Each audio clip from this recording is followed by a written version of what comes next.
Puluhan posko berdiri untuk menyambut jamaah haul ke-18 ulama karismatik Syekh Kiai Haji Muhammad Zaini bin Abdul Ghani Al-Banjari atau lebih akrab disebut Abah Guru Sekumpul di kawasan Kampung Keramat, Teluk Selong, Martapura Timur malam Jumat 26 Januari 2023. Salah satunya adalah posko SMK Negeri 3 Banjarmasin yang didirikan di daerah Sungai Tabuk, Kabupaten Banjar.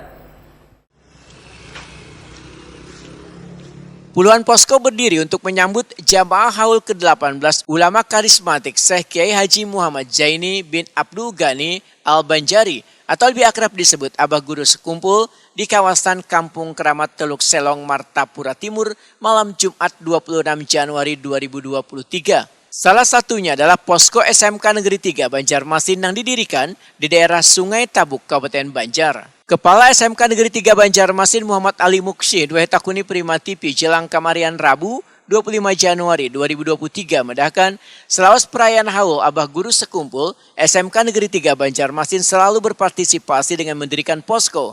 Bila sebelumnya dibangun di pertigaan Sekumpul, di haul ke-18 ini posko relawan didirikan di perempatan Sungai Tabuk, Kabupaten Banjar. Tujuannya untuk mendekati wadah gelaran haul yang diselenggarakan di rumah kediaman Gubernur Kalimantan Selatan Sabri Nur di kawasan Kampung Keramat, Teluk Selong, Martapura Timur.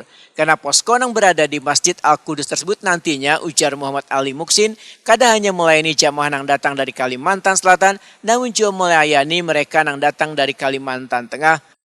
Kita alhamdulillah dalam rangka menyambut untuk pelaksanaan haul Abah Guru Sekumpul SMK Negeri 3 Banjarmasin, alhamdulillah secara rutin yang biasanya kami posko diadakan di Simpang Lampu Merah Sekumpul, namun pelaksanaan haul di tahun 2023 ini tepatnya di Kampung Keramat oleh kediaman Gubernur Kalimantan Selatan, sehingga SMK 3 menempatkan posko relawannya ada di Simpang 4 Sungai Tabuk, tepatnya di Masjid Al-Qudus, sehingga kami bersama-sama warga SMK 3 ini untuk mengumpulkan donasi itu untuk memakmurkan para jamaah haul yang lewat sana.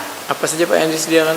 Yang disediakan kami juga ada konsumsi berat, yakni berupa makan dan minum, dan juga ada snack yang ada di lokasi, dan juga beberapa makanan ringan yang ada juga membantu kelancaran untuk lalu lintasnya. Muhammad Ali Muksin menyatakan sangat bersyukur karena di kegiatan haul ini SMK Negeri 3 Banjarmasin kebagian menyiapkan 1000 paket makanan ringan yang nantinya akan dibagikan pada jamaah. Dan alhamdulillah juga dari jurusan kuliner SMK 3 Banjarmasin juga dipercaya oleh Dinas Pendidikan untuk menghandle 1000 paket snack bagi jamaah haul, sehingga ini adalah pembelajaran teaching factory bagi siswa-siswi di program keahlian kuliner. Dari tanggal berapa Pak sampai tanggal berapa berdirinya posko? Untuk posko berdiri mulai hari ini, yakni pada hari Rabu ini, dan nanti berakhir pada hari Jumat tepatnya, hingga ada 3 hari. Posko SMK Negeri 3 Banjarmasin ini pun mendapatkan donasi wan kunjungan dari tim Dinas Pendidikan Wan Kebudayaan Provinsi Kalimantan Selatan malam Kamis 25 Januari 2023.